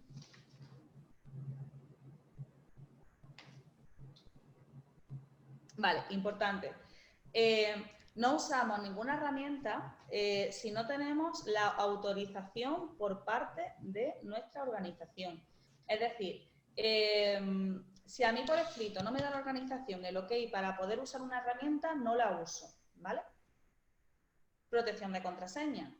Ahí tenemos otra. No me vale la contraseña 1, 2, 3, 4, 5, 6 o la contraseña que tenemos puesta en un post-it en la pantalla del ordenador. Si realmente tenemos una contraseña para poder evitar cualquier tipo de vulneración o de uso indebido del equipo. Entonces, vamos a currarnos la contraseña, vamos a poner Contraseñas con mayúsculas, minúsculas, números, símbolos. Vamos a intentar hacer una contraseña realmente robusta. Incluso yo os recomiendo las contraseñas, deberéis de cambiarlas mínimo una vez al año, ¿vale? E intentar pues, apuntarla en un sitio pues, que no sea fácilmente accesible. Doble factor de autenticación para acceso en remoto, ¿vale? Esto no es una cosa que sea obligatoria, pero sí es recomendable que si vais a acceder en remoto tengáis una doble contraseña, o bien doble contraseña dentro del acceso, o bien que sea una contraseña por un lado y luego que te llegue otro aviso al móvil y te mande otro código, como suelen hacer los bancos, o incluso hay unos pendrive que también te dan la opción de meter contraseña. Es decir, tú metes la primera contraseña escribiendo en el teclado del ordenador y la segunda la metes a través de un código que viene a través de un USB. Hay muchas formas de hacerlo, sobre todo cuando trabajáis con datos sensibles, con datos de salud, de origen racial, étnico, sexual, datos biométricos. Sería recomendable, ¿vale? Importante también no guardar información en el escritorio del ordenador. Lo primero porque si tenemos algún tipo de ransomware, virus o cualquier tipo de problema, esa información puede acabar siendo eliminada, ¿vale? Y lo segundo, porque si compartimos el equipo informático, lo tenemos en el ámbito doméstico y lo va a coger el resto de la familia, pues cuantas menos cosas tenga de acceso, cuantas menos cosas tengo para que puedan acceder y puedan hacer algún borrado o duplicar carpetas o hacer cualquier cosa con cualquier alteración con la información, pues podemos evitarlo. Si no nos queda otro remedio que tener una carpeta en el ordenador, pues lo ideal es la carpeta tenerla cifrada correctamente, ¿vale?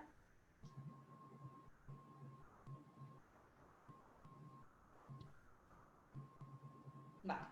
Importante también, cuidado con las descargas de contenido, ¿vale? Intentar leeros las cosas antes de aceptar, ¿vale? Que estamos muy acostumbrados a coger un móvil, bajarnos aplicaciones con el App Store y darle a todo a aceptar, aceptar, aceptar, y muchas veces en ese momento de aceptar estamos dando consentimiento para acceder a nuestras fotos, acceder a nuestros vídeos, acceder a nuestros contactos, etcétera, etcétera, etcétera. Entonces, cuando estamos teletrabajando, cuidado con las descargas de contenido y leeros bien los avisos legales. Yo sé que muchas veces cuesta trabajo y más si no se entiende lo que pone, pero tenemos que intentar esforzarnos porque ahí no la estamos jugando, ¿vale? Todas las aplicaciones que usemos para el trabajo y el antivirus, pues tenerlo correctamente actualizado, ¿vale? Para poder evitar vulneraciones. El wifi no compartir. A ver, se ha dado el caso de que no tenemos internet en casa, la empresa no se ha preocupado por preguntarme si tengo internet en casa y ahora yo lo que he hecho es que me he conectado al wifi del vecino. Imaginaros, me conecto al wifi del vecino porque yo no voy a contratar internet para 3 meses que estoy teletrabajando. Eso conlleva un riesgo, ¿vale? Estamos compartiendo el mismo wifi. No lo hagáis. Preferible es que os conectéis a los datos del móvil, pero no compartáis wifi. Y por último, pues lo que está comentando antes, tener un protocolo dentro de los ordenadores personales, ¿vale?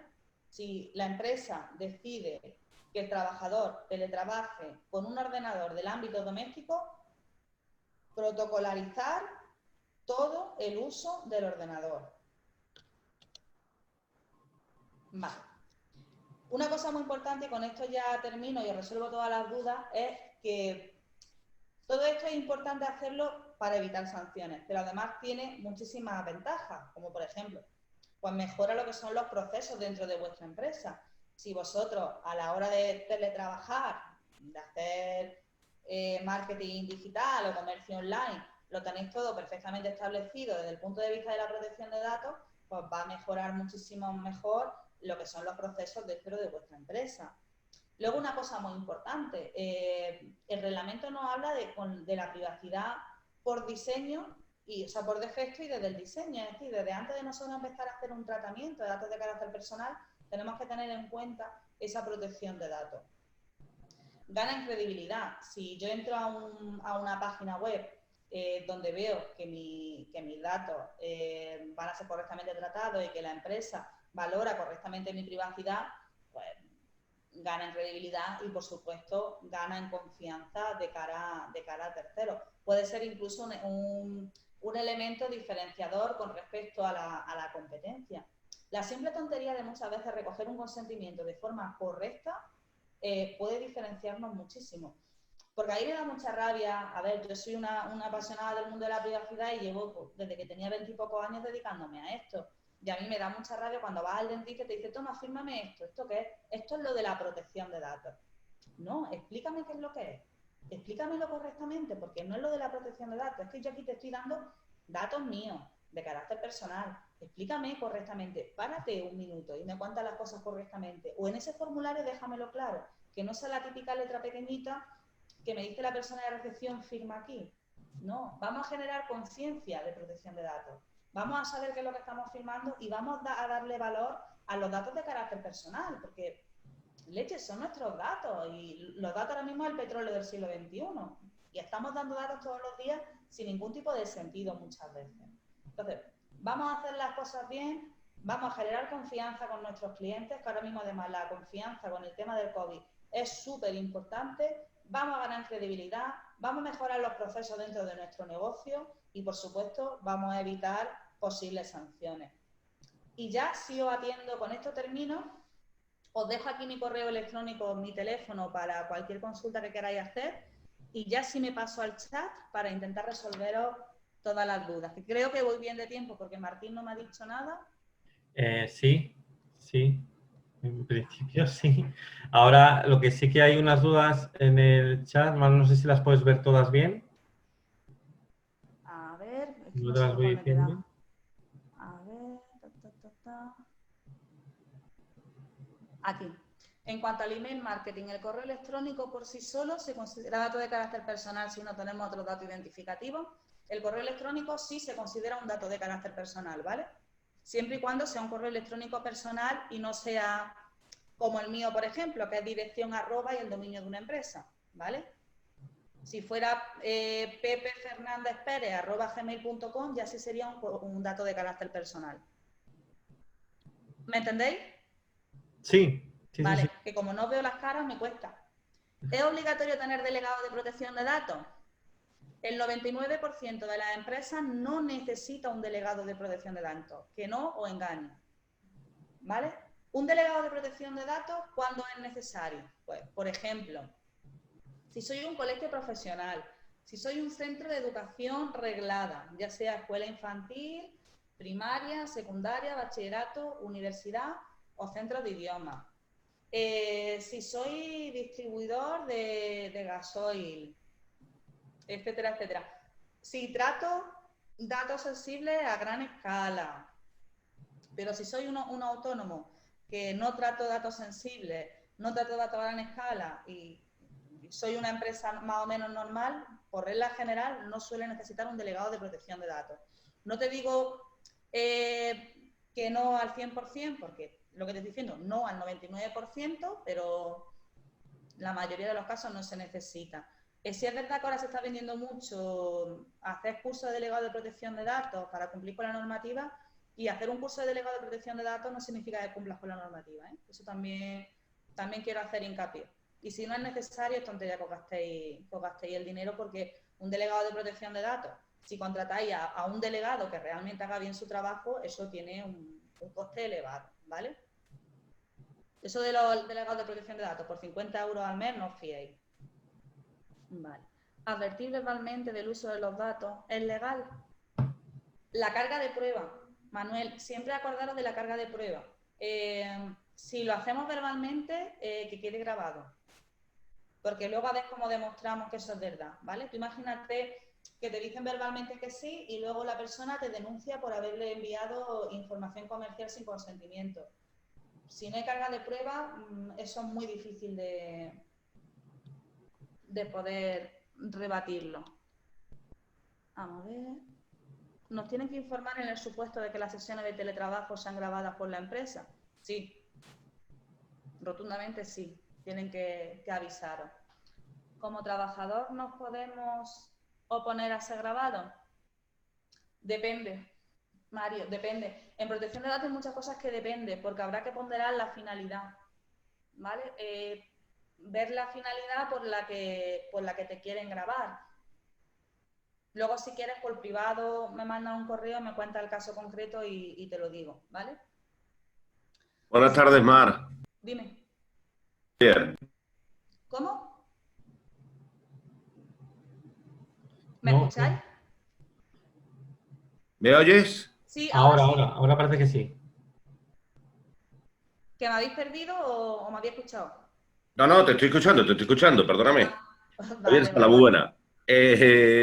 Decías que el tema de la custodia de datos son máximo 4 años, es decir, que nosotros que tenemos No, una antigüedad. No, no, depende. sí. A ver, depende también porque aquí también hay normativas transversales. Por ejemplo, en el caso de la factura es lo que diga la Ley General Tributaria. No hablamos de factura, hablamos en este caso de bases de datos para envío de publicidad. Lo que pasa es que la empresa, a ver, siempre tenéis que poner un plazo de tiempo que sea realista, ¿vale? Normalmente Por para ejemplo, envío no. publicitario yo no aconsejo más de 4 o 5 años. ¿No aconseja o no es legal? ¿Cómo? ¿No aconsejas o no es legal? No aconsejo. Vale, pero lógicamente el que nosotros hayamos hecho hace, por decirte, tengamos base de datos de hace 10 años, esos clientes en su día, lógicamente, fueron clientes nuestros, nosotros podemos seguir haciéndole envíos. Siempre y cuando, ¿Hace cuánto tiempo que dejaron de ser clientes? bueno, cada año van haciendo eventos, por decir. Vale, si el consentimiento lo recogisteis en su momento de forma correcta, podéis Sí. basaros en un interés legítimo. Y si fue anterior a la ley del 2016, 18. Si está 16. correctamente redactado, podría valer, ¿vale? Si no está correctamente, si no cumple con los estándares del Reglamento Europeo de Protección de Datos, esos consentimientos ya no serían válidos, habría que volver a recogerlos, Vale. ¿vale? Ok, perfecto. Que yo si tenéis dudas, que os lo digo en serio, que me mandéis lo que queráis por correo electrónico y yo lo miro. Venga, pues muchas Vale. gracias. Gracias Nada. por el webinar o el encuentro virtual. Gracias. A vosotros por estar ahí. Vale, que se Bien, pueden Mar, la aplicar. siguiente. Dime, que estoy con el WhatsApp con el chat, a ver. Ah, sí, el chat. No sé, vamos a la siguiente pregunta. Venga, a ver. Estábamos. Dice, al comenzar el webinar se dijo se va a grabar el mismo. Se entiende que si no te opone a ello, dar el consentimiento a todo.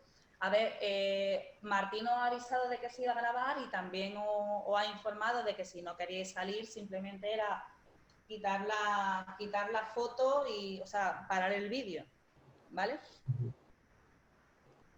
Y estaba ya grabándose cuando se ha dicho, por lo que el consentimiento estaría implícito. Vamos a ver. Con respecto a las páginas de Facebook, tenemos que informar a los seguidores sobre el tratamiento de sus datos personales. Podemos utilizar. A ver, con respecto a Facebook, Facebook tiene su propia política de privacidad, ¿vale?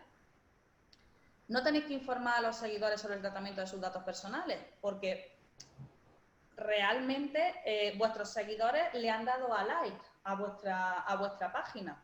No es que vosotros le hayáis dicho darle a like. No sé si me entendéis. Ellos de forma consciente han pinchado en el like, ¿vale? Entonces, no habría que informar.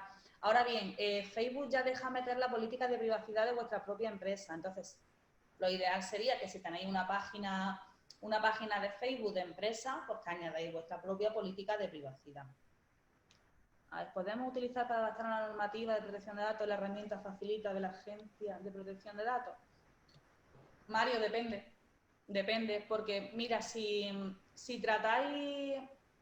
por ejemplo necesitáis un análisis de riesgo normalizado, ya la herramienta facilita no os sirve. Además, la herramienta facilita os hace como un pequeño cuestionario cuando empezáis y ya os dice si sería válida la herramienta o no para vuestro caso. La herramienta facilita es un gestor documental, pero lo que te hace es sota caballo rey. No te está haciendo una documentación, a ver cómo lo explico, específica y consciente de la documentación. Lo que te está haciendo es una herramienta online, tú vas metiendo una serie de datos y eso te genera la documentación.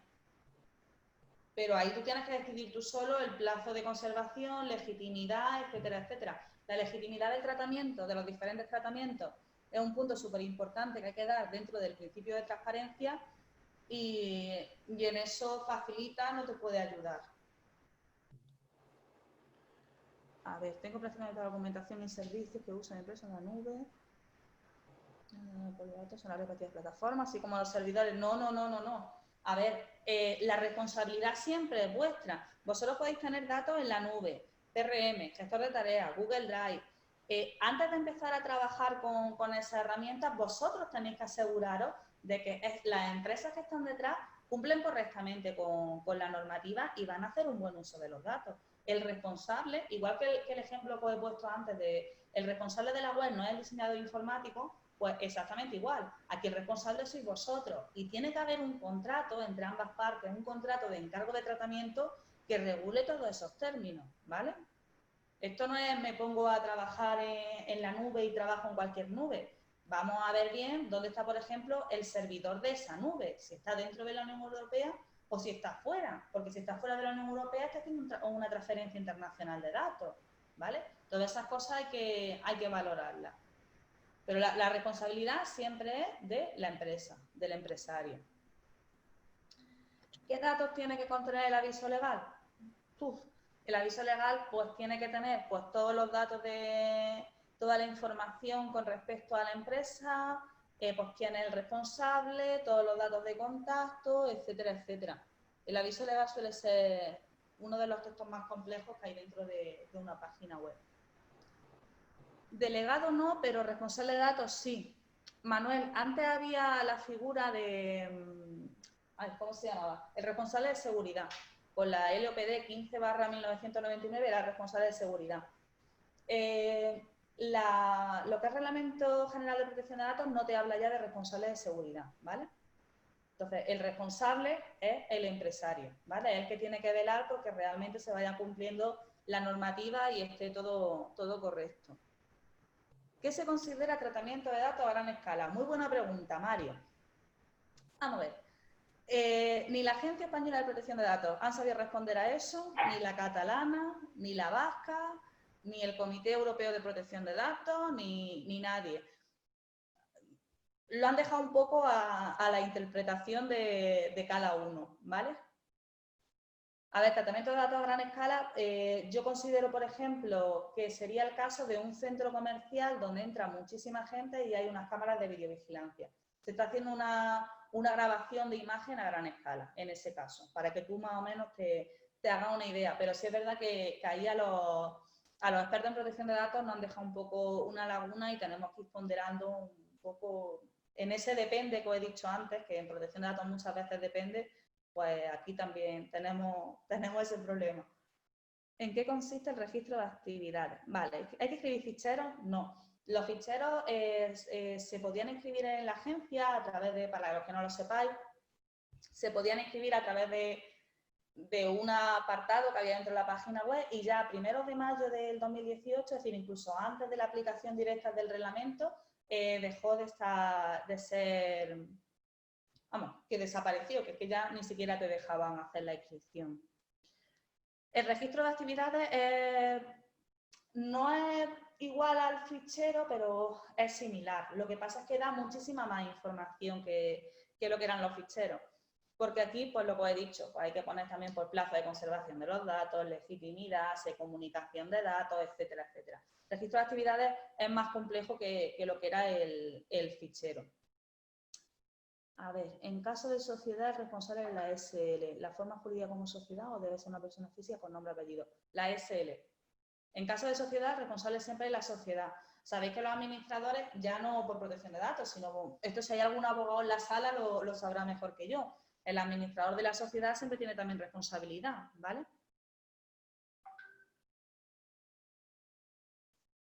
Espero, no sé si hay alguna preguntilla más.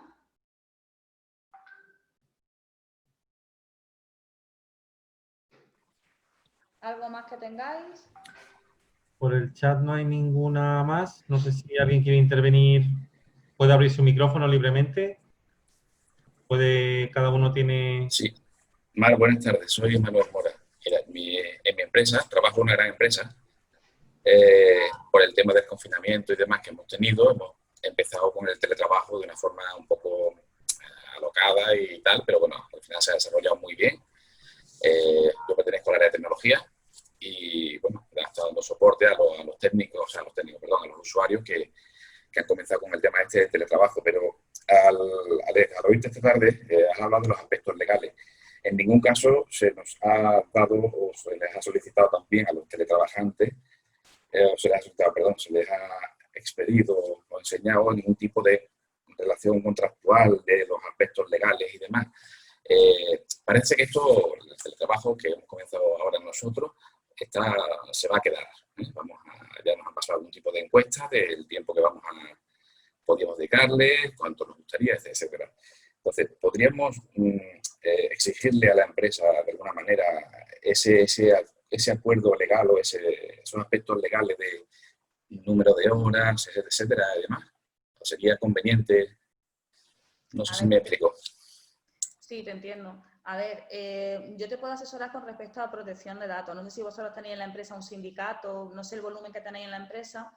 Si tenéis sindicato, lo tenéis que hacer a través del representante de los trabajadores, y en el caso de que no tengáis sindicato, yo con respecto al número de horas de trabajo y eso no te puedo asesorar porque no es mi ámbito. Con respecto a las condiciones legales del teletrabajo, sí podéis exigirlo.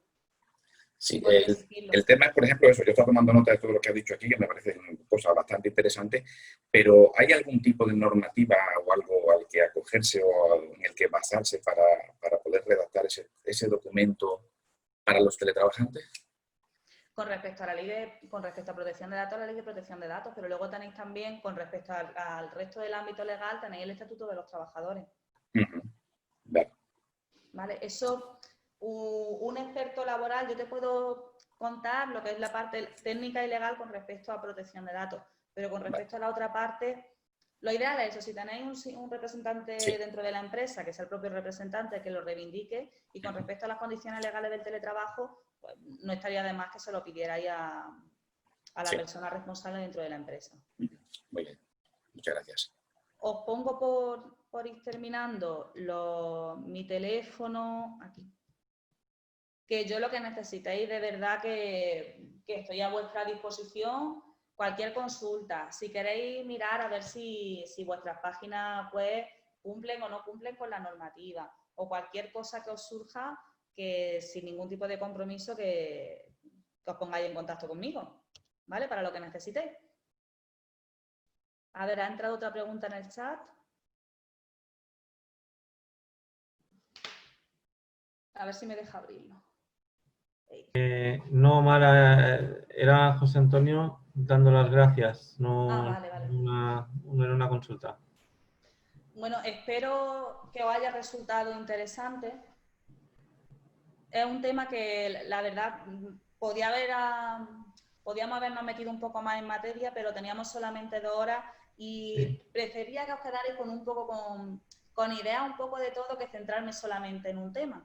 No obstante, lo que os he dicho, si en algún momento pues queréis centraros en alguno de los apartados en concreto, pues se lo comunicáis a Watae y se puede programar otra formación o lo que vosotros necesitéis. Genial, Mar. Bueno, yo decir a todos pues que aprovechen el que tú hayas tendido la mano para cualquier consulta o duda, porque no siempre tenemos la oportunidad de tener una profesional para hacer una consulta sobre algo que necesitamos en cualquier empresa, cualquier autónomo, sea pequeño o grande, la ley de protección de datos le afecta directamente.